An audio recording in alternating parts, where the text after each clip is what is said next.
પાકિસ્તાને ફરીથી અફઘાનિસ્તાન પર બોમ્બમારો કરતા ખળભળાટ મચી ગયો।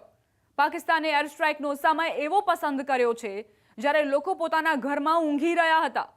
અફઘાનિસ્તાનના પ્રવક્તા જબીહુલ્લાહે આ જાણકારી આપી છે કે રાત્રે લગભગ 12 વાગે પાકિસ્તાનના હવાઈ હુમલા થયા અને તેમાં 9 બાળકો સહિત 10 લોકોના મોત થયા, જ્યારે 5 નાગરિકો ઘાયલ પણ થયા છે। દાવા પ્રમાણે આ હુમલા ખોસ્ત અને કુનર પક્તિકા જેવા વિસ્તારોમાં કરવામાં આવ્યા હતા, જ્યાં જાનમાલનું ઘણું નુકસાન થયું હતું।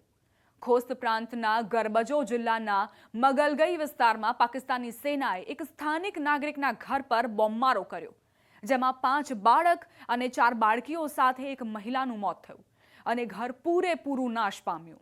ઘર સંપૂર્ણપણે કાટમાળમાં ફેરવાઈ ગયું। આપને જણાવી દઉં કે પાકિસ્તાન અને અફઘાનિસ્તાન વચ્ચે છેલ્લા ઘણા મહિનાઓથી તણાવ ચાલી રહ્યો છે। ઓક્ટોબરમાં પાકિસ્તાને અફઘાનિસ્તાનના સરહદી વિસ્તારમાં એર સ્ટ્રાઇક કરી હતી, જેમાં 3 અફઘાન ક્રિકેટરોના મોત થયા હતા। અફઘાનિસ્તાનનું કહેવું છે કે તેમાં સામાન્ય નાગરિકોના મોત થયા હતા, જેમાં બાળકો પણ શામેલ હતા। કાબુલ સુધી પાકિસ્તાની સેનાએ બોમ્બમારો કર્યો હતો, જેના જવાબમાં અફઘાનિસ્તાન તરફથી જડબાતોડ જવાબ આપવામાં આવ્યો હતો। બંને પક્ષો વચ્ચે સીઝ ફાયર પર વાત થઈ હતી, પરંતુ તેમ છતાં પાકિસ્તાને અટકચાળા શરૂ જ રાખ્યા અને હવાઈ હુમલા યથાવત રહ્યા છે, જેને અફઘાનિસ્તાન બેવડી નીતિ ગણાવી રહ્યું છે। મતલબ કે પાકિસ્તાનના દેખાડવાના અને ચાવવાના દાંત અલગ છે। પાકિસ્તાનનું કહેવું છે કે અફઘાનિસ્તાનમાં આશરો લઈને બેઠેલા ટીટીપી એટલે કે તહેરીકે તાલિબાન પાકિસ્તાનના ઠેકાણાઓને નિશાન બનાવવા માટે આવા હવાઈ હુમલા કરાઈ રહ્યા છે।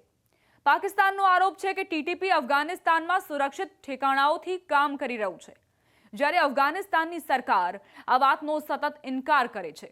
તેમનું કહેવું છે કે આંતરિક અસુરક્ષા પાકિસ્તાનનો પોતાનો મુદ્દો છે, જેમાં અફઘાનિસ્તાને કોઈ લેવા દેવા નથી।